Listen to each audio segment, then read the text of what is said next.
Matin. Il est 7h11 sur Europe 1. Dimitri Pavlenko, vous recevez ce matin le député LFI de Paris, Rodrigo Arenas. Bonjour Rodrigo Arenas.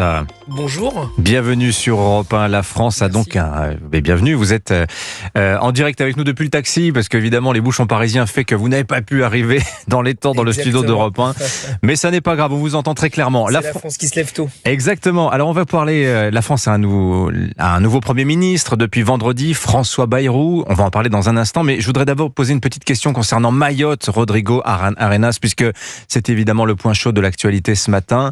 La situation là-bas est catastrophique après le passage du cyclone Chido. Jean-Luc Mélenchon a choisi de polémiquer samedi en critiquant, je le cite, le gouvernement méprisant et incapable qui n'a rien prévu ni organisé pour Mayotte. Est-ce que vous diriez, Rodrigo Arenas, avec 2 jours de recul, que c'était les bons mots à avoir à ce moment-là ?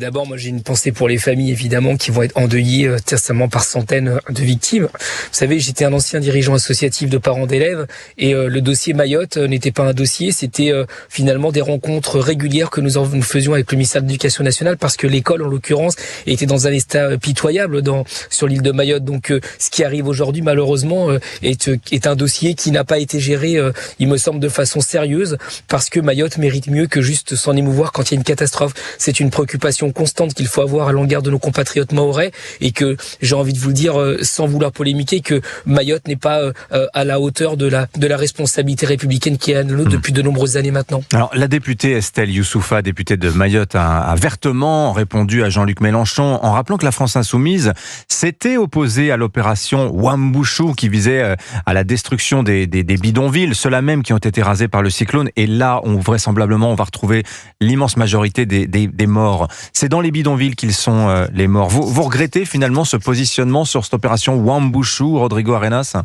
Ce que je regrette, c'est qu'à Mayotte, il y a des bidonvilles, en fait. Vous savez, moi, je travaille beaucoup sur la zone Caraïbe, parce que je suis d'origine latine-américaine, et nous avons nos compatriotes aussi martiniquais, guadeloupéens et autres. D'ailleurs, rappelez-vous, quand les cyclones étaient passés, il y avait eu des catastrophes sanitaires qui s'étaient mises en place, et je pense que nous avons à réviser les politiques que nous avons sur les zones qui sont à haut risque, notamment au regard du changement climatique. Les cyclones vont être de plus en plus intenses, et la France n'est pas prête à assumer, en fait, la sécurité de ses compatriotes qui sont sur tous les océans. Donc, que moi je ne suis pas avec vous avec un esprit de polémique, je pense que il faut respecter aujourd'hui, au moment où nous parlons, les victimes, et les efforts de la France, de la République doivent s'orienter pour préserver les vies qui restent aujourd'hui présentes et qui d'ailleurs contribuent avec les autorités locales à réparer ce que l'on peut réparer, mais je ne fais pas de polémique par rapport à monsieur Bayrou là-dessus, je pense qu'il lui la réparation sera d'un autre ordre, mais il s'agit en fait de recommencer la vie parce que je sais que quand un cyclone passe, derrière la vie est très compliquée, notamment à chaque victime que vous découvrirez. Revenons à Paris, vous parlez de François Bayrou, il va recevoir aujourd'hui les patrons des groupes parlementaires par ordre d'importance dans l'hémicycle. LFI refuse l'invitation. Vous êtes le seul groupe d'ailleurs, je crois, à la refuser. Pourquoi ce refus, Rodrigo Arenas ? Pourquoi ne pas vouloir parler à François Bayrou ? Il ne s'agit pas de ne pas vouloir parler à François Bayrou. D'ailleurs, ça peut se faire. D'ailleurs, Mathilde Panot l'a eu au téléphone dernièrement. Il s'agit simplement le fait de dire que nous avons une colonne vertébrale par rapport à la situation que nous vivons.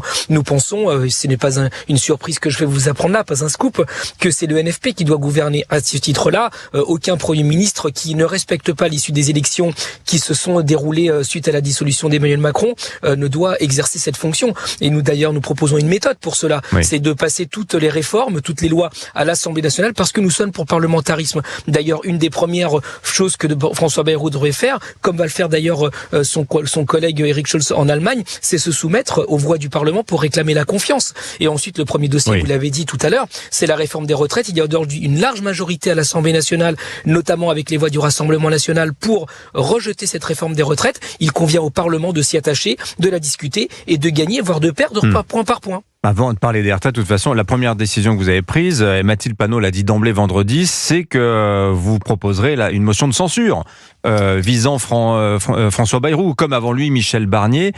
C'est pour quand cette motion de censure, Rodrigo Arenas ? Vous en avez parlé ? Mi-janvier, j'ai lu ça.